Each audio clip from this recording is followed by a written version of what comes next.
CSS स्वस्थ भारत द्वारा diabetes मुक्त भारत अभियान पूरे मध्य प्रदेश में चलाया जा रहा है। आइए आपके अपनों को दिलाएं डायबिटीज और ब्लड प्रेशर से मुक्ति। अधिक जानकारी के लिए संपर्क करें 9993030692 9993030957।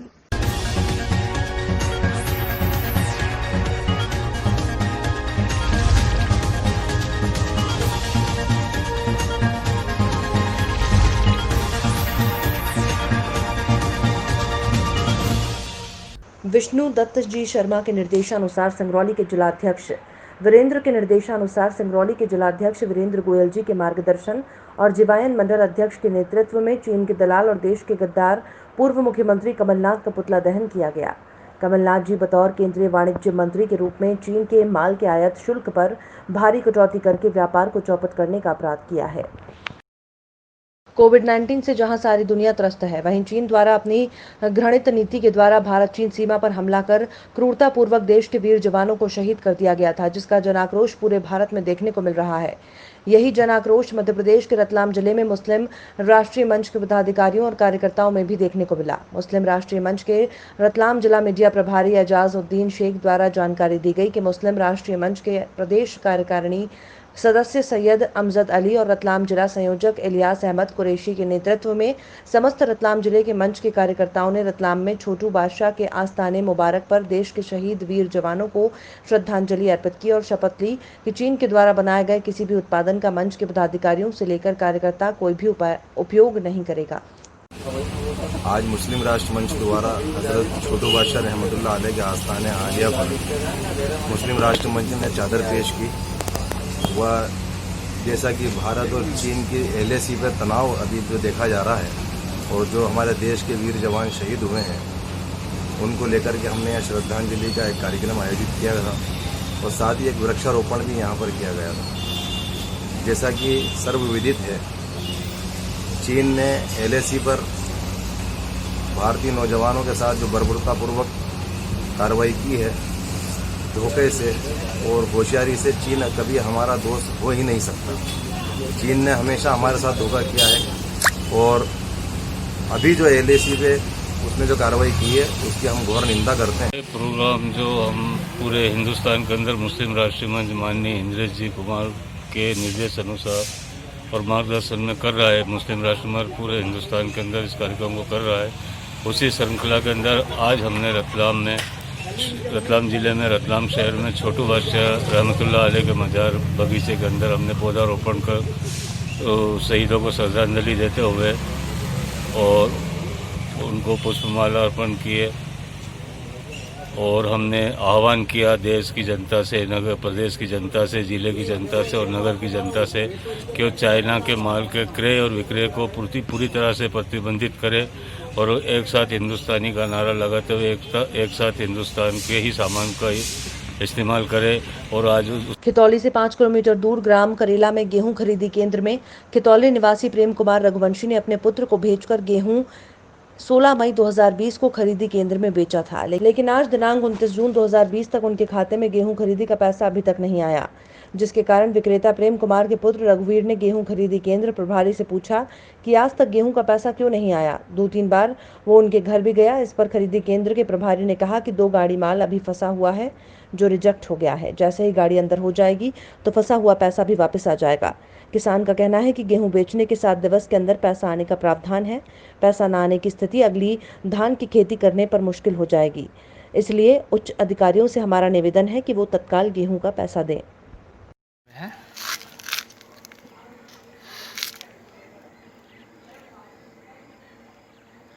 क्या नाम है आपका? मेरा नाम रघुवीर सिंह है। कहाँ के रहने वाले हैं? खितौली। कौन सा डिस्ट्रिक्ट पड़ता है? कटनी। क्या समस्या है?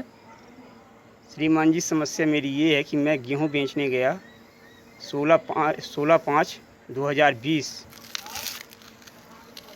इसके बाद मेरा माल भी बिक गया और अभी तक मेरा पैसा मेरे खाते में नहीं आया।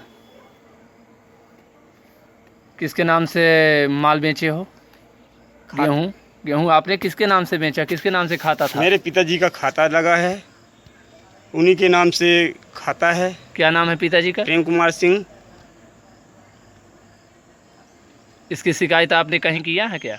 श्रीमान जी, मैंने शिकायत अब बहुत बार की है उन्हीं से, जो डीलर थे, अच्छा, खरीदार, उनसे मैंने कई बार पूछा, क्या लेकिन वो ऐसा- फ़ोन नहीं उठाते हैं।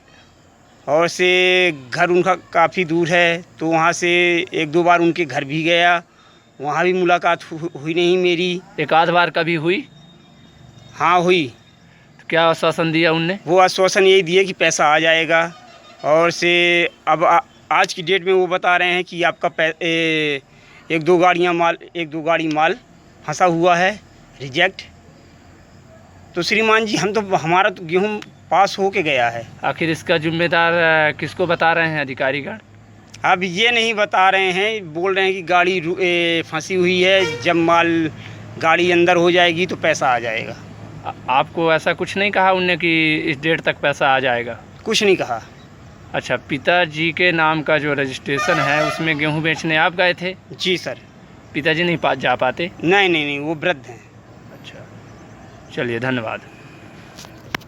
बांदरी में रविवार को वर्तमान सरकार के विपक्षी पार्टी कांग्रेस का चीन का समर्थन के विरोध को लेकर बांदरी भाजपा मंडल कार्यकर्ताओं द्वारा मध्य प्रदेश के पूर्व मुख्यमंत्री कमलनाथ का बांदरी बंडा तिगड्डा में पुतला दहन किया गया और नारेबाजी भी की गई।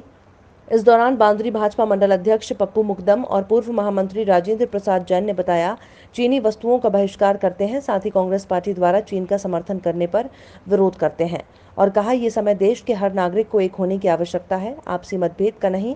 चीन और कांग्रेस के विरोधी नारेबाजी भी की गई। इस मौके पर भाजपा कार्यकर्ता शारीरिक दूरी के नियम का पालन करते हुए मास्क लगाकर कार्यक्रम में बांदरी भाजपा मंडल के सभी कार्यकर्ता और सभी सदस्य उपस्थित रहे। चीन का दलाल, चीन का दलाल,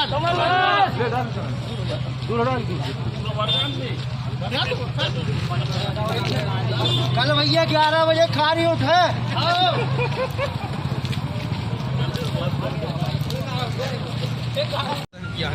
जो इस देश के जो गद्दार हैं, जिन लोगों ने चीन का समर्थन किया है, उन लोगों उसके विरोध में हम लोगों ने पूर्व मुख्यमंत्री कमलनाथ का पुतला दहन किया है। हम लोग चाहते हैं ऐसे गद्दारों को देश के बाहर किया जाए, इनके ऊपर कार्रवाई की जाए। देश के गद्दारों को, देश के गद्दारों को। चीन के साथ चल रहे सीमा विवाद को लेकर मध्य प्रदेश की राजधानी गर्मा गई है। बीजेपी के कार्यकर्ताओं ने प्रदेश अध्यक्ष बीडी शर्मा के निर्देशन में कटनी जिले के सलीमनाबाद मंडल में पूर्व मुख्यमंत्री कमलनाथ का पुतला फूका और कमलनाथ मुर्दाबाद के नारेबाजी की। बीजेपी कार्यकर्ताओं का आरोप है कि कांग्रेस द्वारा चीन के साथ मिलीभगत कर पूर्ववर्ती केंद्र में कांग्रेस की सरकार में वाणिज्यिक मंत्री रहे कमलनाथ ने चीन के माल आयात शुल्क में भारी कटौती कर भारतीय लघु और कुटीर उद्योग को भारी नुकसान पहुंचाकर चीन को फायदा पहुंचाने का अपराध किया, जो देश की जनता के साथ छलावा है। जी, ये आप लोगों के द्वारा जो है आज यहाँ पे कमलनाथ जी का पुतला दहन किया गया, तो ये किस विषय को लेके किया गया? भारतीय जनता पार्टी के माननीय प्रदेश अध्यक्ष श्री विष्णुदत्त शर्मा जी एवं खजुराहो संसदीय क्षेत्र के लोकप्रिय सांसद श्री विष्णुदत्त शर्मा जी के निर्देशानुसार ऑल एमपी में समस्त मंडल स्तर पर कमलनाथ जी का पुतला दहन कार्यक्रम निश्चित किया गया था और आज इसी प्रारंभ में मंडल सलीमनाबाद में हम लोगों ने भी कमलनाथ जी का पुतला दहन किया है। नहीं तो विषय क्या था, क्यों किया गया, क्या कारण था? कमलनाथ जी जब कांग्रेस की सरकार थी उस समय वाणिज्य कर मंत्री थे और उस दौरान चीन से आयात जो सामान हो रहा था उस पर वो आयात शुल्क भारी मात्रा में छूट कर दी, जिससे कि भारत देश के लघु और कुटीर उद्योग में अत्यधिक और व्यापार क्षेत्र में बहुत ज़्यादा हानि हुई है, जिसके जिम्मेदार कमलनाथ जी थे। उसके विरोध में नीमच जिले के मनासा में एक साथ 4 लोग कोरोना पॉजिटिव पाए जाने के बाद एक बार फिर से मनासा में कोरोना महामारी का संकट छा गया है। शनिवार शाम नगर के अलग अलग 3 जगहों पर 4 लोगों की कोरोना रिपोर्ट पॉजिटिव पाई गई, जिसको लेकर प्रशासन ने रामनगर, हॉस्पिटल रोड, राम मोहल्ला में 4 कोरोना मरीजों को क्वारंटीन कर नीमच भेजा। वहीं नगर में एहतियात बरतते हुए 3 कंटेनमेंट जोन बनाए गए हैं और साथ ही उनसे जुड़े लोगों को क्वारंटीन कर दिया गया है। वहीं 3 दिन पहले ही मनासा कोरोना मुक्त हुआ था। अंतिम कंटेनमेंट जोन गांव पर्दा में था, जो प्रशासन ने हटा दिया था। अब फिर मनासा में 3 अलग अलग स्थानों पर 4 कोरोना पॉजिटिव रिपोर्ट आने के बाद हड़कंप मच गया। मौके पर एसडीएम एसआर सोलंकी, तहसीलदार रश्मि दुबे, एसडीओपी आरंभ, थाना प्रभारी सीएमओ, नगर परिषद के साथ प्रशासनिक अधिकारी उपस्थित थे। डॉक्टर संतोष मिश्रा, डॉक्टर कम गुंडा ज्यादा, रिश्वत मांगने का भी आरोप लगा। ऊर्जांचल में स्थित नेहरू शताब्दी चिकित्सालय, जो कि सिंगरौली सोनभद्र के सटे हुए राज्यों से एक चिकित्सालय है, जो कि यहाँ के आसपास के लोग नेहरू शताब्दी चिकित्सालय जाते हैं। ऐसा ही एक मामला शक्तिनगर ज्वालामुखी कॉलोनी में स्थित पीड़ित परिवार मंगलवार को इलाज के लिए नेहरू शताब्दी चिकित्सालय ले जाया गया, जहां डॉक्टर संतोष मिश्रा से कुछ बात करने पर डॉक्टर संतोष मिश्रा द्वारा मारपीट और गाली गलौज पर उतारू हो गए। इतना ही नहीं, डॉक्टर संतोष मिश्रा ने मरीज के साथ महिला के साथ भी बदतमीजी पर उतारू हो गए। मरीज के बेटे संदीप कुमार राय, डॉक्टर मिश्रा ने हाथ पैर तोड़ने और जान से मारने की भी धमकी दे डाली। युवा कांग्रेस और किसान कांग्रेस ने बैलगाड़ी से महामहिम राज्यपाल महोदय के नाम ज्ञापन अनुविभागीय अधिकारी महोदय को ज्ञापन देने पहुंचे, जिसमें पेट्रोल डीजल के बढ़ते दाम और किसानों को खाद्य की भारी परेशानी उठानी पड़ रही है। पहले ही किसान व जनता कोरोना से परेशान है और इसी विषय को लेकर जब कांग्रेसी ज्ञापन देने के लिए तहसील कार्यालय पहुंचे तो प्रशासन के किसी भी व्यक्ति को समय नहीं होने की वजह से ज्ञापन नहीं लिया गया। उसी ज्ञापन को तहसीलदार कार्यालय के बाहर चस्पाकर कांग्रेसी ने मोदी सरकार का विरोध किया, जिसमें कांग्रेस के वरिष्ठ पूर्व ब्लॉक अध्यक्ष महेंद्र सिंह पिपरीमान, ब्लॉक अध्यक्ष ओम सोलंकी, किसान कांग्रेस के जिला अध्यक्ष राजेश पवार, यूथ कांग्रेस के जिला अध्यक्ष राधेश्याम मोबेल, पिछड़ा वर्ग का प्रदेश सचिव रविंद्र पाटीदार, यूथ कांग्रेस महासचिव मलखान पटेल, युवा कांग्रेस उपाध्यक्ष अरुण गर्ग, आईटी सेल ऋषभ कीमती, आशीष पाटीदार, किसान कांग्रेस ब्लॉक अध्यक्ष ओम पाटीदार, सवनेर जिमी, सवनेर योगेश, जख्मी नवीन, ककरनी, अशोक काकरेचा आदि कांग्रेसी मौजूद रहे।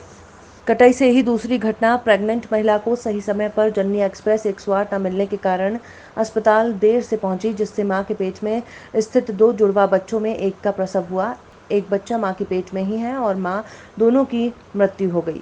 परिजनों ने आरोप लगाते हुए बताया कि 1 घंटे देरी से एम्बुलेंस पहुंची, यदि टाइम से मिल गई होती तो मां और बच्चे की जान बच सकती थी। इसी बात को लेकर जब सामुदायिक स्वास्थ्य केंद्र निवास प्रभारी डॉक्टर संजय पटेल से जानकारी ली गई तो उनके द्वारा जवाब दिया गया, 108 हमारे यहाँ से संचालित नहीं है, ये भोपाल से गाइड होती है, इसमें हॉस्पिटल की कोई जिम्मेदारी नहीं है। क्या मामला था? जैसे 2 हादसे हुए अभी इस संबंध में कुछ? एक आकाशीय बिजली से मृत्यु हुई है एक महिला की, और दूसरी हैं जिनके पेट में 2 बच्चे थे, एक डिलीवरी घर पे हुई है और अभी पीएम किया गया है, तो उसका रिपोर्ट खुलासा हम पीएम में ही करेंगे। पीएम रिपोर्ट में ही उनकी मृत्यु डिलीवरी की वजह से हो गई है, वो घर पे ही भाई साहब वो अपने लड़के आकाश साहब के साथ कुछ व्यायाम करने का चाहिए और बारिश का समय चल रहा है, बारिश अभी भी हो रही है, तो बिजली गिरने से इसकी मृत्यु हुई। बाकी बच्चा तो सुरक्षित है और जो दूसरी मृतिका है वो डिलीवरी के समय इसकी मृत्यु हो गई थी, जब यहाँ पहुँचाया तब वो मृत्यु अस्पताल में, और एक बच्चा तो भी सुरक्षित है। और जो बिजली गिरने से जिस औरत की मृत्यु हुई है उनके साथ उनका शायद बेटा भी था, उसकी मतलब उसकी हालत क्या है अभी? खतरे से बच्चा ठीक है। ग्राम बिजपुरा, तहसील बरही, जिला कटनी में बरवाही निवासी गंगाराम काछी की पुत्री रेखा का विवाह पवन काछी बल्द रामफली काछी के साथ 4 वर्ष पूर्व हुआ था। मृतक रेखा के पिता बरवाही निवासी गंगाराम काछी का कहना है कि 14 जून 2020 को दामाद पवन और संबंधी रामफली काछी ने मेरी बच्ची रेखा काछी को फांसी लगाकर मौत के घाट उतार दिया। सूचना मिलते ही मैं ग्राम बिजपुरा पहुंची और देखा कि मौके पर पुलिस पहुंचकर जांच करके पंचनामा बनाकर शव को कब्जे में लेते हुए बरही अस्पताल पोस्टमार्टम के लिए भेजा है। क्या चाहते हैं? जैसे मेरे बच्ची साथ करी नहीं वहाँ मेरे उनको में नहीं आओ चाहत हो वही मिलो चाहिए। जैसे किसको किसको मिलना चाहिए? दोनों का। कौन कौन? दामाद और समधी का। अच्छा। हाँ। कटनी जिले के बहुरीबंद तहसील के कोडिया गांव में बरसात के दिनों में भी पानी की किल्लत से ग्रामीण परेशान है। लगभग 50 परिवार के 300 लोग एक ही हैंडपंप से अपनी प्यास बुझा रहे हैं। वहीं नल जल योजना के अंतर्गत गांव में बनी पानी की टंकी भी भगवान भरोसे है। नल जल योजना का पानी नालों से कभी कभार निकलता है, पर पानी का बिल समय पर आता है और हैंडपंप पर लाइन लगाकर दिन भर लोगों को अपने बारी का इंतजार करना पड़ता है, जिससे ग्रामीणों के अन्य कार्य भी प्रभावित हो रहे हैं। इस संबंध में ग्राम रोजगार सहायक अजय चक्रवर्ती ने बताया कि हॉलवेज कंस्ट्रक्शन कंपनी भोपाल के द्वारा सड़क निर्माण के दौरान नल जल योजना की पाइपलाइनों को तोड़ दिया गया है। ये लगभग 1 साल पहले की घटना है, तभी से जल आपूर्ति ठप हो गई, जिसकी सूचना हमने अपने उच्च अधिकारियों को दी, मगर अब तक कोई कार्यवाही नहीं की गई। पीने तक के लिए 1 दिन चलता है, 4 दिन बाद। क्या नाम है? नाम बताया? नाम मेरा सखी भाई। क्या समस्या है? यही समस्या न पानी की, नल लगे भी हैं तब 8-8 दिन नल नहीं चलते हैं। टंकी वाले। जिस मोहल्ले में आप ये नल लगा हुआ है यहाँ कितनी आबादी होगी, कितने लोग रहते होंगे? अरे बाप रे, यहाँ कम से कम 100-150 घर के लोग हैंगे, लेकिन पानी है ना, पानी ढंग से पानी तक नहीं मिलता है इधर। ये वाले नल में भी पानी नहीं निकला अच्छे से। बरसात पे तो ठीक है, गर्मी में सबसे ज्यादा दिक्कत पानी की होती है। सरपंच सचिव ध्यान नहीं देते? ज्यादा नहीं देते हैं, उनको बस बताए भी, शिकायत भी करते तो ज्यादा उनको नहीं रहता है। जी, ये नल का यहाँ पे जो है पानी की बड़ी समस्या है, तो इसके विषय में क्या कहना है? आप पंचायत में GRS हैं?